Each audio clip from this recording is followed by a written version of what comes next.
Ça tourne!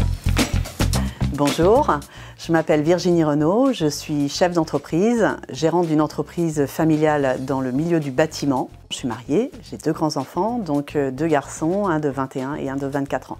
Donc Isabelle Bâtiment, c'est une entreprise de bâtiment, comme son nom l'indique. Le bâtiment second œuvre, l'entreprise Isabelle, c'est une entreprise familiale, créée par mon papa en 1977 et reprise par moi-même en 2002. Une entreprise où nous faisons de la menuiserie extérieure et de la menuiserie intérieure.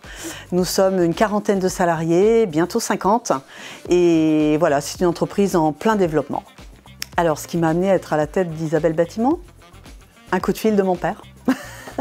Voilà, c'était pas du tout prévu, mais il m'a appelé pour me demander de reprendre la suite de l'entreprise. Alors quand j'ai reçu cet appel, j'étais dans l'agence Manpower où j'exerçais le métier de chargé d'affaires.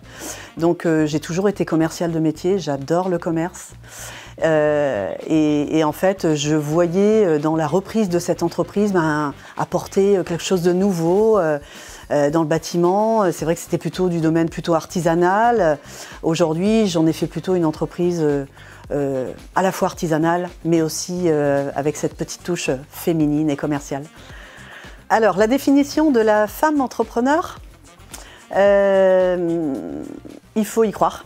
Il faut se battre. Je pense qu'il faut aimer les gens parce que gérer du personnel ou gérer ses clients, être à l'écoute de nos clients, etc. Il faut avoir ça un peu quand même dans son ADN, je pense. Et puis être naturel, en fait, rester soi-même, ne pas s'inventer un personnage ou quoi que ce soit. Enfin, voilà, il faut vraiment rester soi-même, foncer, bosser, voilà.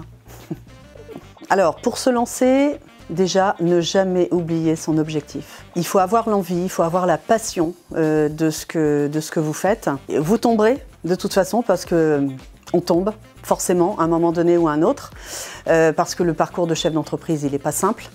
Semer d'embûches et ça vient de partout en fait. Ça peut venir des clients, ça peut venir du relationnel inter-entreprise, externe entreprise, bref. Ne jamais rien lâcher et quand on tombe, alors soit bien s'entourer aussi, ça c'est important, bien se faire entourer et puis rebondir. Et en général, on ne rebondit que mieux.